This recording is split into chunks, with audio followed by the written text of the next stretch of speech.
macaroni salad. So, ito nga aking mga ingredients. Condensed, mayo, nata de coco, wala kasi akong kaong, and fruit cocktail, nestle cream na chilled siya, Eden, and ang ating main dish, ang ating main ingredients ay ang ating macaroni. Guys, simulan na natin maggawa. So, ilalagay natin ang ating pinaka main ingredients. Dito ko na siya dinaretso guys, para kasi dito ko siya ilalagay. So, ang ating macaroni, ang ating fruit cocktail,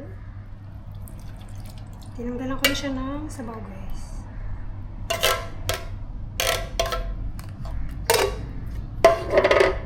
Ang ating kondensada, 1 can.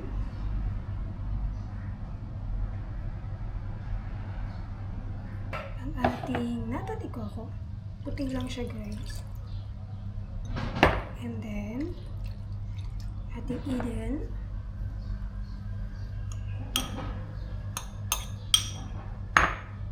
And then, ang ating nestle cream na chilled siya guys. Sabi kasi mas creamy daw.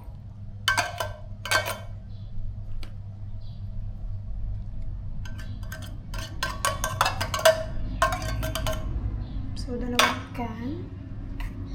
Ayan. And then natin 1 cup na mayonnaise.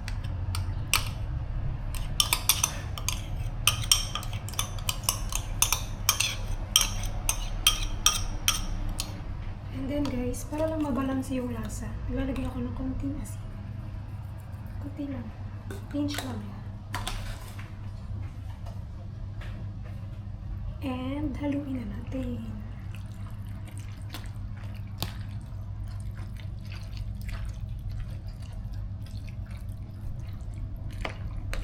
Ang sarap. Ayan na siya. Oh my God. Tapos i-chill lang natin siya ng pwede namang ilang oras. 1 hour to 2 hours. Tapos na yan. Oh my God. So yummy. Oh. Masarap.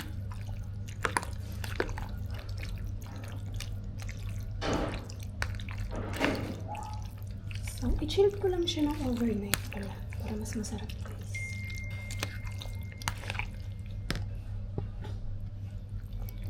So guys, I want to add apples. Nakalimutan ko siya. Para mas masarap. Mas maraming fruits.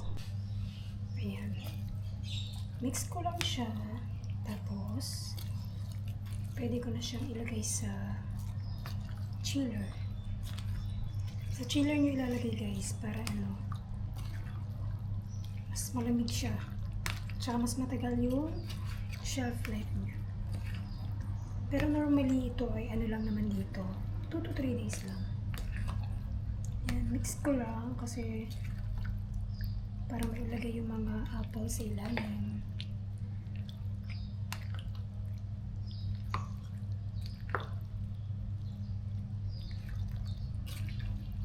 Oh my God, ang sarap na niya.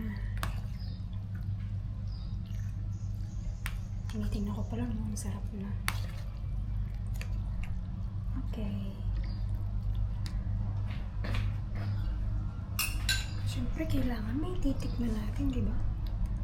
Tikman natin kung masarap na talaga siya.